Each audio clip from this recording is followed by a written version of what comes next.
Dernièrement, il y a un homme qui s'est immolé en face du tribunal où est jugé Donald Trump. Avant de commettre ce geste irréparable, il a lancé des pamphlets d'information sur les pyramides de Ponzi, les théories du complot, la mafia, l'histoire des plus corrompus de la planète. Ces théories et pamphlets sont du moins pas tous faux, donc en partie vrais, et on va regarder ensemble ce que tout cela signifie. Qu'est-ce que la pyramide de Ponzi? Comment elle fonctionne? Par qui elle a été créée? Comment ces gens, dans ces cercles pyramidales, nous appauvrissent en toute conscience et sans aucune retenue, avec le moins d'empathie possible pour les gens qu'ils disent normaux. Puis en même temps, ça va vous donner des trucs pour ne pas vous faire prendre après. Puis de là, votre intelligence va falloir qu'elle s'émerveille, là. Parce que là, je ne peux pas rentrer quelque chose dans votre tête si vous n'êtes pas capable de le voir par vous-même. Donc, soyez conscient, allez faire des recherches. Vous allez voir que pas mal tout ça est vrai. Puis quand ils disent une théorie du complot, il faut faire attention, hein, parce qu'une théorie du complot, ça part d'une théorie. Donc, on va commencer par les articles par rapport à ce sujet. Ici, on voit qu'ils n'ont même pas pris la peine d'écrire un homme, il s'est pris au feu. Feu à New York, that's it. C'est comme ça que ça commence. Un homme tente de s'immoler par le feu à New York. D'habitude, il aurait pu écrire complotiste, mais là, ils savent très bien que les complots, ça commence à être vrai pas mal. Bon, si on analyse comme il faut, une théorie du complot, c'est quelque chose qu'il n'y a pas de preuve. Donc, je pourrais dire à ce moment-là que la théosophie, c'est une théorie du complot, la Bible est une théorie du complot, tout ce qui est réel, galactique, ben là, c'est le New Age. Toutes les patentes énergétiques qui vendent. Alors, tout ça, ça serait des beaux théories du complot. Donc, revenons à nos moutons. La police a identifié l'auteur de l'acte comme un homme né en 1987, originaire de Floride, et s'appelant Maxwell Azaro. Son état est jugé grave, mais il est vivant. Maintenant, il est décédé, a précisé le chef des pompiers de New York. Des images du drame diffusées par des chaînes américaines sur les réseaux sociaux sont impressionnantes. On voit la victime, les deux mains derrière la tête, se transformer en torche humaine pendant plusieurs secondes avant de tomber au sol. Des policiers se sont précipités vers l'homme et un extincteur a été utilisé contre le brasier. Sur le lieu de l'incendie, dans un square qui fait face au palais de justice, des vêtements brûlaient encore lentement au sol et une forte odeur se dégageait, plusieurs minutes plus tard. Un témoin de la scène qui s'est présenté sous le nom de Dave a raconté avoir vu l'homme jeter des écrits en l'air avant d'ouvrir un bidon, d'en déverser le contenu sur lui et d'y mettre le feu à l'aide d'un briquet. D'après l'un des responsables de la police, Joseph Kenney, les écrits relèvent des théories du complot. Il y a des informations sur des combines de type Ponzi et sur le fait que certains de nos établissements scolaires sont des façades pour la mafia. Donc, continuons. Selon la police, l'homme est arrivé à New York il y a quelques jours. Dans l'immédiat, ce drame n'a pas perturbé le déroulement du procès historique de Donald Trump. Vers 15 heures, l'audience a repris et l'ancien président des États-Unis n'a pas fait de commentaire à son retour dans le prétoire. La police a assuré qu'elle allait réexaminer les protocoles de sécurité autour du tribunal, alors que le dispositif est déjà renforcé par la présence d'un ancien président américain à l'intérieur du bâtiment. Cet homme n'a pas enfreint les protocoles de sécurité. Ah mon Dieu, une chance, a indiqué l'un des chefs de police, Jeffrey Madry. Le parc est maintenant ouvert au public, ajouta-t-il. Ce square a déjà été occupé depuis l'ouverture du procès lundi par quelques dizaines de manifestants pro ou anti-Trump, mais sans aucun incident notable depuis. Honnêtement, le gars, il n'y en a que dalle à faire de Trump. Il voulait passer un message. Il a juste pitché des pamphlets pour que le monde réagisse, pour passer un message, et le message n'a jamais réussi à passer. C'est pour ça que maintenant, j'ai décidé de faire une vidéo pour que vous soyez au courant vraiment de ce qui se passe. Parce que qu'est-ce qui est important? Dans nos nouvelles, ils n'en parlent pas. Maintenant, allons voir ce que dit le Parisien. Un homme tente de s'immoler par le feu devant le tribunal où est jugé Donald Trump. En gros, ce que l'on sait. L'homme s'est aspergé le liquide vendredi dans un square situé aux faces du palais de justice.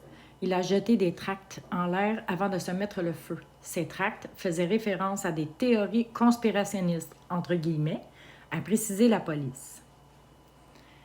Fait qu'ici, on a un Donald Trump en gros On parle peut-être un homme. C'est la seule espèce de truc qui disent un homme. Aussi banal que ça. Un homme. Ça peut être tellement n'importe qui, on s'en fout. Mais si tu dis que l'homme, il veut véhiculer un message, oups, attends une minute, c'est toute une autre affaire. Les images sont choquantes. Un homme se trouve dans un état critique après avoir tenté de s'immoler par le feu vendredi devant le tribunal de Donald Trump. L'homme s'est aspergé de liquide autour de 13h35, heure locale, dans un square situé aux faces du palais de justice. Il se trouvait dans une zone réservée au soutien de Donald Trump, selon le New York Times, où est jugé l'ex-président Donald Trump en bleu, le New York Times en bleu, il y a l'homme. Homme qui est écrit à 2 places. Moi, je pense que les articles étaient pas mal plus pour Trump que pour l'homme qui s'est immolé devant le palais de justice. Là, je vais prendre 2 secondes pour ouvrir une parenthèse pour les personnes qui sont peu critiques. J'ai jamais dit que c'était bien qu'il s'était mis le feu sur lui devant le palais de justice. C'est juste que le gars, il était à bout. Je pense que c'est créé une certaine paranoïa avec tout ce qu'il a lu. Il faut que tu sois quand même solide. Parce que si t'es pas capable d'être critique et puis tu mets tout ça dans ta tête comme un beau gros tas de merde, mais c'est sûr que ça fait la job, hein? Fait qu'avant de devenir fou, ben c'est important de bien se renseigner et d'aller voir vraiment c'est quoi les théories du complot, qu'est-ce qui est vrai, puis qu'est-ce qu'on pourrait changer dans tout ça. Puis aussi, avant d'en arriver là, peut-être aller voir un médecin. Sont là, c'est pas pour rien, hein? La victime, les 2 mains derrière la tête, s'est transformée en torche vivante, vers laquelle se sont d'abord précipités des témoins. Des policiers sont intervenus au bout de quelques minutes avant qu'un extincteur ne soit utilisé contre le brasier. L'homme a été embarqué dans une ambulance pour être transporté à l'hôpital. Il se trouve dans un état critique, mais est vivant. Il est mort maintenant. 4 personnes ayant tenté de lui porter secours, dont les policiers souffrant des blessures légères dues au feu, a également indiqué la police. Pour le moment, il n'y a aucune menace à la sécurité publique. Attendez-vous à une augmentation des embouteillages dans la région pendant que nos détectives mènent l'enquête. Donc, ils ont parlé beaucoup plus que des autres personnes qui ont été aidées que les embouteillements. Mais c'est assez pathétique quand tu vois ça, tout le gaspillage de papier et d'encre pour dire que des... Pour pas parler des vraies choses, dans le fond, là, tu sais, oui, c'est vrai ce qu'ils disent, là, sauf que sur 3 paragraphes, ils ont parlé à peine de l'homme qui s'est brûlé, puis pourquoi qu'ils l'ont fait. Ils font juste mettre ça sur l'emphase des théories conspirationnistes. C'est pour ça que les gens n'ont même pas le goût d'aller les voir. Moi, je vous dirais là, d'allumer. Quand vous entendez théories conspirationnistes, allez voir par vous-même dans YouTube, c'est gratuit.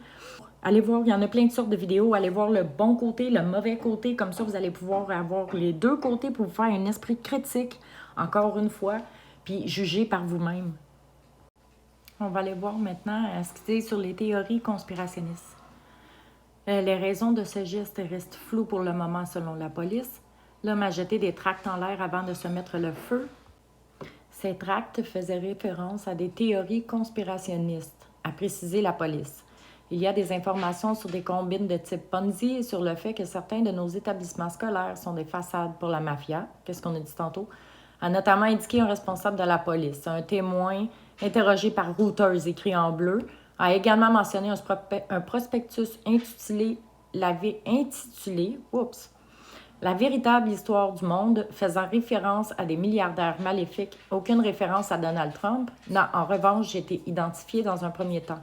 Et l'ex-président ne semblait pas être ciblé par cet acte, selon les forces de l'ordre. Mais c'est sûr qu'il y a tout ce qu'il a construit, il l'a construit juste en allant travailler au salaire minimum. Ça, c'est bien évident. J'avais aucun doute là-dessus.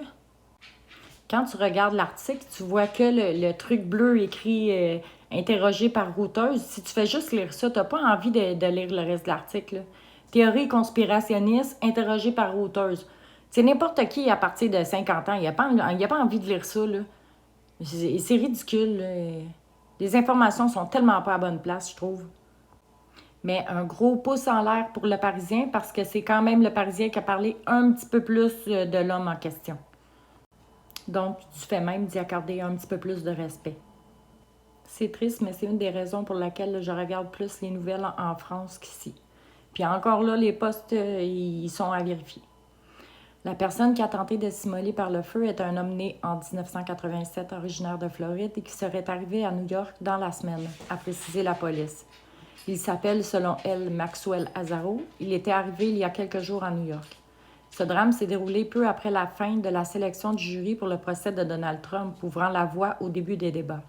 L'ex-président américain est jugé dans cette affaire pour des paiements dissimulés pour acheter le silence d'une ancienne star de film X, Stormy Daniels, à quelques jours du scrutin de 2016 qu'il avait emporté face à la candidate démocrate Hillary Clinton.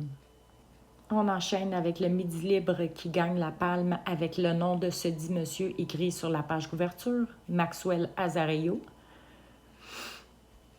Un homme est décédé après s'être immolé par le feu ce vendredi 19 avril devant le tribunal de New York où est jugé au pénal l'ancien président américain Donald Trump dans l'affaire des pots de vin versés à l'ancienne star du X Stormy Daniels, ont rapporté ce samedi 20 avril les médias américains. Mais dans un autre journal qu'on a vu avant, il disait qu'il n'y avait aucun tract sur Donald Trump. Donc, ça doit être impossible qu'il n'y avait pas de tract sur Donald Trump. Mais ici, à Midi Libre, ils disent très bien qu'il y avait des tracts sur Donald Trump. Donc, c'est ça. C'est pour ça que c'est important d'aller vérifier par vous-même. Surtout quand il y a un nom que vous ne connaissez pas qui sort, comme Ponzi Pyramide ou l'arnaque à la Ponzi. N'importe quel mot, en fait, qui vous vient à l'oreille et qui peut vous paraître bizarre car vous ne l'avez jamais entendu, ou allez faire des recherches sur ce mot-là, vous pouvez être surpris à ce moment-là. C'est important, c'est une de nos responsabilités d'aller s'informer. On poursuit avec la fin de l'article de Midi Libre.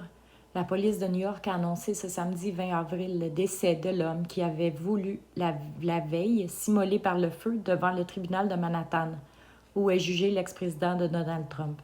L'homme que la police avait identifié comme né en 87, originaire de Floride et s'appelant Maxwell Azarello, est décédé de ses blessures selon la police qui n'a pas fourni d'autres détails. Les images du drame diffusées par des chaînes américaines et sur les réseaux sociaux ont montré la victime, les deux mains derrière la tête se transformer en torche humaine pendant plusieurs secondes avant de tomber au sol. Moi, j'ai pas mis la vidéo parce que c'est pas des trucs qui m'intéressent de regarder des trucs comme ça. L'information m'intéresse beaucoup plus, mais la vraie information. Et quand vous achetez un journal, vous devez être en mesure d'avoir la bonne information. En tout cas, c'est supposé. À la fin, en gros, en rouge, théoricien du complot. Pour l'instant, nous le qualifions de théoricien du complot et nous partons de là, a déclaré Tariq Shepard, commissaire adjoint de la police de New York, lors d'une conférence de presse. Le tribunal de New York fait l'objet d'une surveillance accrue du fait de la présence quasi quotidienne de l'ancien président américain Donald Trump depuis l'ouverture de son procès lundi. Cet incident est intervenu peu après la fin de la sélection des 12 jurés titulaires et 6 suppléants ouvrant la voie au début des débats la semaine prochaine. Ah là là. Encore une fois, tu t'arrives sur une page comme ça puis tu trouves en gros théoricien du complot en rouge, tu n'as pas plus envie de lire. Sauf qu'au début, si vous vous en souvenez, on a parlé de pyramide de Ponzi. Hein? On va y revenir, ça ne sera pas trop long. Je vais vous prouver que c'est vrai, la pyramide de Ponzi. Ici, on a l'impossible pyramide de Ponzi par Charles Ponzi. Elle est impossible du fait que la seule personne qui peut bénéficier des bénéfices que les autres personnes du dessous donnent, c'est celui qui est au sommet de la tour.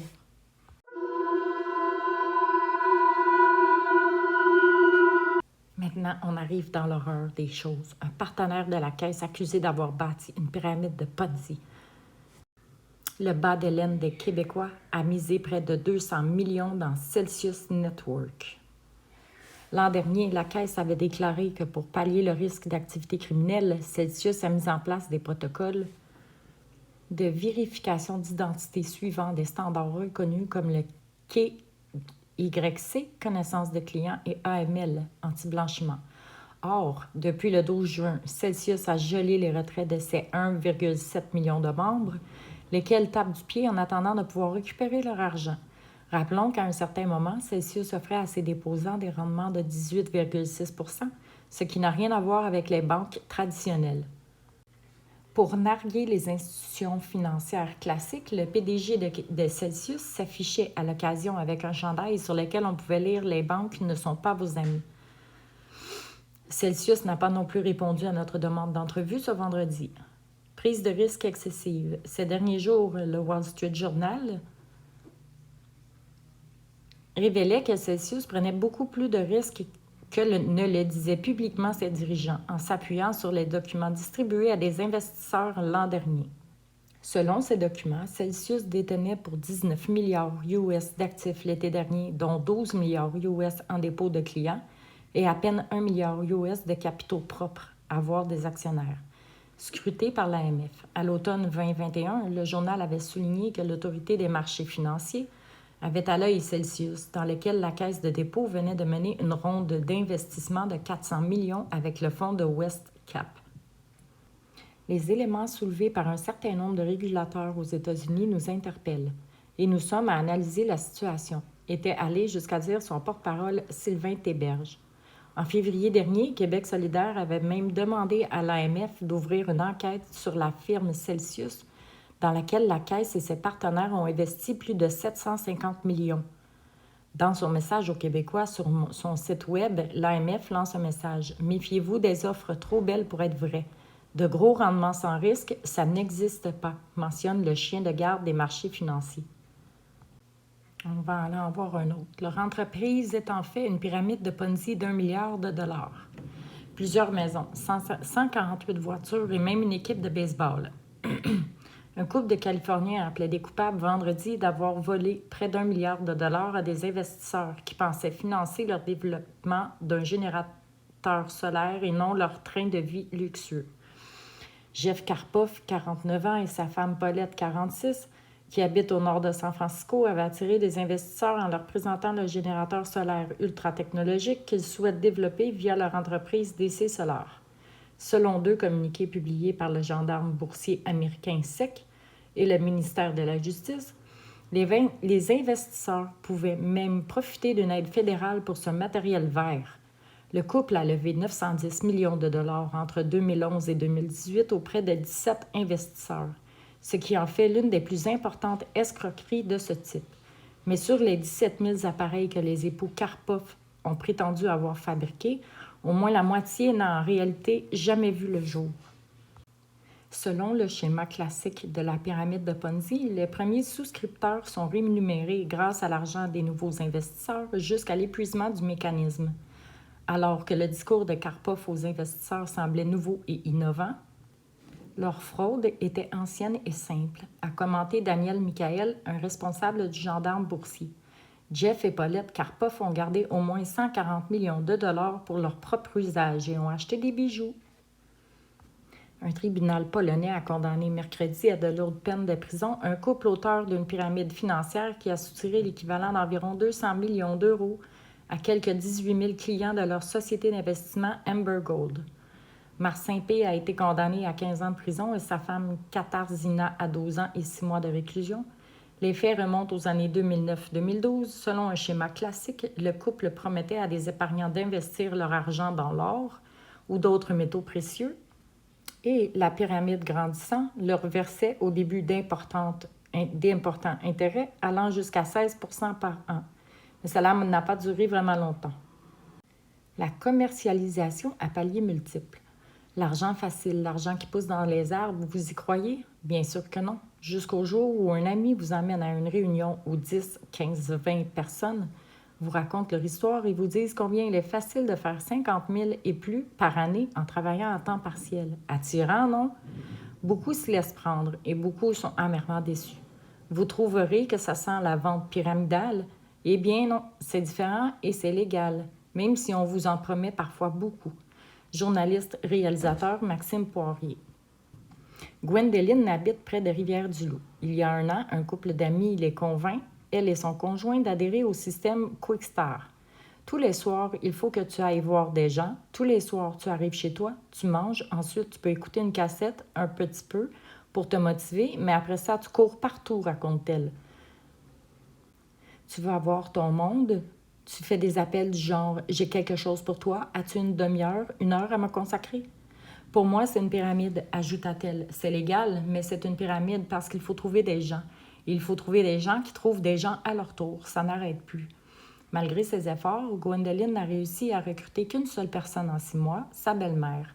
Pendant cette période, tout ce qu'elle a fait, c'est acheter des produits pour sa consommation personnelle par l'intermédiaire de Quickstar et payer pour sa formation au système. J'ai peut-être reçu 20 en tout durant toute cette période. C'est assez épouvantable hein, quand les gens y abusent de ça. Là. Il faut vraiment faire attention pour ne pas se faire prendre puis vérifier. Je vais vous donner des petits trucs à la fin de vidéo. Donc ici, on a très bien vu que la pyramide existe pour vrai. Et ici, si je ne me trompe pas, il y a eu quelque chose avec Trudeau dans les années 2000 avec cette histoire-là. Je vais essayer de trouver le lien. Je vais la mettre en dessous du vidéo. Comme ça, vous pouvez aller voir le reportage. C'est Enquête qui avait fait le reportage. Donc, allons voir Ponzi. La fraude à la Ponzi. La fraude à la Ponzi consiste à prendre des sommes appartenant à un investisseur pour payer de faux rendements à d'autres investisseurs ou simplement pour rembourser les investisseurs qui veulent récupérer leur argent. Les fraudeurs peuvent ainsi donner une fausse impression que l'argent investi rapporte de bons rendements et qu'il n'y a aucun problème pour récupérer leur argent. Le plus souvent, une fraude à la Ponzi est découverte une fois que le fraudeur a disparu. Donc, ici, il y a des exemples. Vous pouvez aller voir autoritéqc.ca. Il explique vraiment tout, là, comment fonctionne la pyramide à la Ponzi. La vente pyramidale d'investissement est un stratagème de vente de produits, par exemple de placement, fondé sur le recrutement d'investisseurs qui deviennent membres du groupe puisque les profits augmentent selon le nombre d'investisseurs. La vente d'un produit est un prétexte pour recruter des membres. En réalité, il n'y a pas de placement miraculeux. Les fraudeurs utilisent l'argent des membres pour payer le revenu de placement et leur commission de recrutement, fraude à la Ponzi, lorsqu'ils sentent que la fraude va être découverte bientôt. Donc, tous ces renseignements-là, ils sont dans le site. C'est très, très intéressant. Vous pouvez aller voir par vous-même. Comme ça, vous allez être sûr que c'est vrai. Le nom du site est écrit sur le haut. C'est l'autorité.qc.ca. Donc, on voit qu'il y a beaucoup de regroupements qui peuvent fonctionner à la pyramide.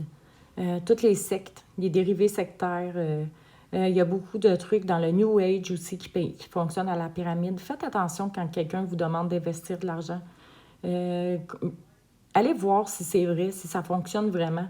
Pas juste vos sensations sensorielles normales.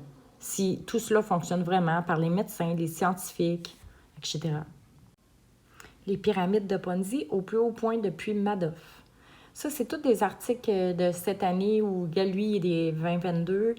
2022, là, on est en 2024. Puis, il y a eu une loi qui a passé sur la pyramide de Ponzi, je crois, en 2016-2018.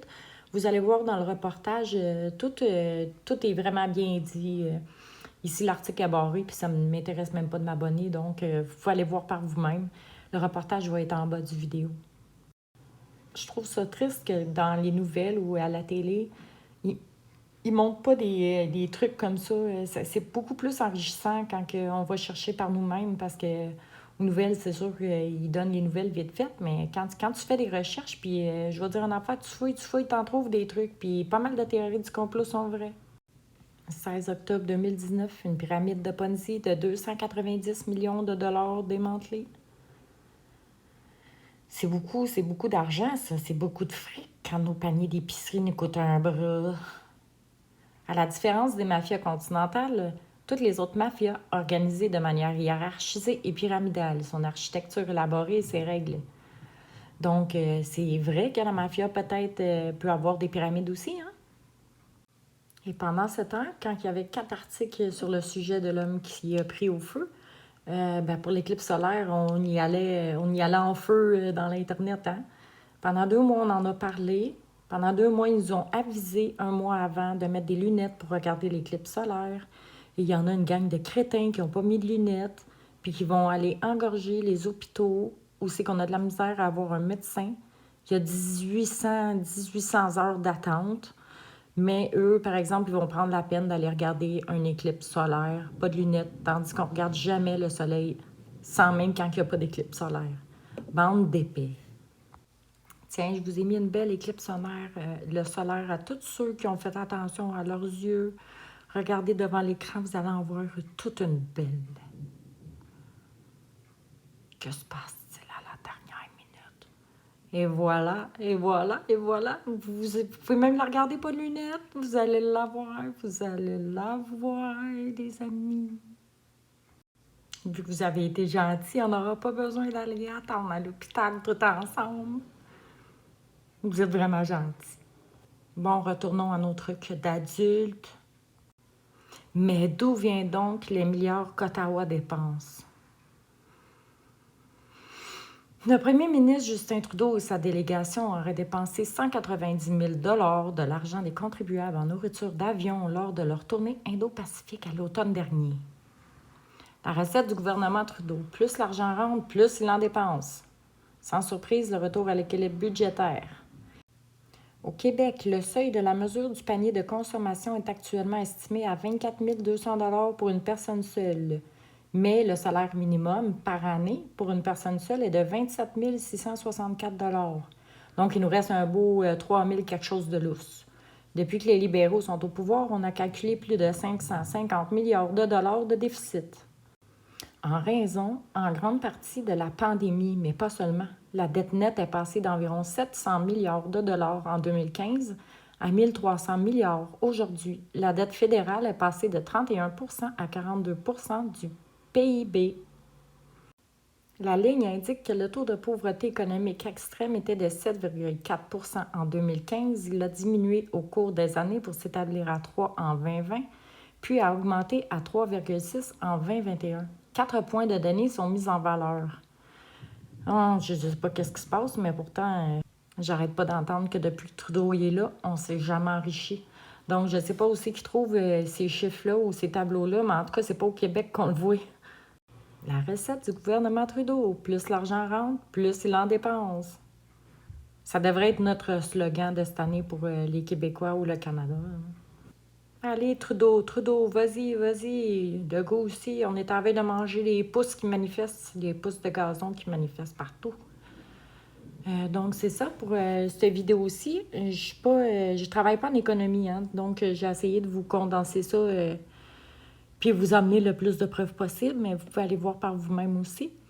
La prochaine vidéo, à mon avis, il va être plus motivant pour moi parce que je vais parler de New Age. Il y a beaucoup d'arnaques dans le New Age que j'aimerais qu'on démystifie ensemble parce que je trouve que le New Age il touche beaucoup les personnes qui sont plus âgées, les personnes vulnérables et les femmes qui sont toutes seules. Les hommes aussi. Donc, on va aller lire un petit peu là-dessus avant la prochaine vidéo. Le New Age est-il encore dangereux? Il est né sous l'influence croisée de la vague du développement personnel, de mouvements ésotériques et de spiritualité asiatique. Il n'est plus tellement à la mode, mais cette pensée a infiltré d'innombrables domaines de la vie courante. Et elle conduit l'homme à des impasses. À l'origine du mouvement New Age, il y a l'offensive d'une contre-culture individualiste qui a fédéré de multiples mouvements ésotériques. Ce mouvement qui postule qu'une nouvelle ère dite du Verseau pourrait succéder à celle du Poisson à plusieurs fondateurs proches de l'occultisme. Le mouvement New Age prône l'avènement d'une nouvelle ère et d'un nouvel homme par le développement personnel entraînant une confusion importante entre la psychologique et le spirituel. La pensée New Age a infiltré d'innombrables domaines de la vie courante sans que l'on s'en rende compte, médecine, psychologie, sciences, etc. La racine de la mouvance New Age est une forme de panthéisme incompatible avec la conception d'un Dieu créateur. Il tire son inspiration relativiste de multiples traditions religieuses, mais reste globalement anti-chrétien. Ils entraînent une forme de sacralisation du moi qui conduit la personne à un orgueil spirituel grave. Le New Age véhicule une approche irrationnelle du monde et prône l'avènement d'une nouvelle culture dans laquelle les sciences dites classiques sont caduques. La spiritualité New Age est dangereuse car elle aliène la personne en la conduisant à l'égocentrisme et à la pratique de la médiumnité et autres sciences occultes. Ça, c'est vrai que c'est des personnes qui sont assez égocentriques. Remise en question au positivisme s'explique. Les risques de dérive existent. Moi, j'ai été voir parce que je suis vraiment curieuse, puis j'ai des vidéos qui m'ont vraiment laissé sur le cul. Des anthropologues, puis c'est une espèce de secte de vente de livres qui va créer l'histoire de demain. Puis Dieu sait qu'on n'en veut pas de cette histoire-là, en tout cas. Je me comprends un petit peu là-dedans, sauf que c'est ça. Du monde qui s'estime parce qu'ils ne voient pas les mêmes extraterrestres que les autres, puis après ça, ils disent que c'est un groupe qui est bien tolérant et amour et compagnie. Mais quand tu dis que tu es prête à envoyer chier quelqu'un puis d'y mettre sa face en direct dans l'Internet sans même avoir de jugement, je crois que c'est un mouvement de tout sauf de tolérance, d'amour et de compréhension. Donc, on va aller démystifier ça ensemble. Je vais vous apporter une couple de vidéos qui vont nous faire un petit peu rire. Ça va faire du bien, ça va changer les sujets un petit peu dramatiques, mais vous allez voir que c'est quand même dramatique. Bonne soirée! Merci. Si vous avez aimé, likez, abonnez-vous. N'oubliez pas d'aller voir en dessous. Il y a la vidéo sur la pyramide de Ponzi avec M. Trudeau.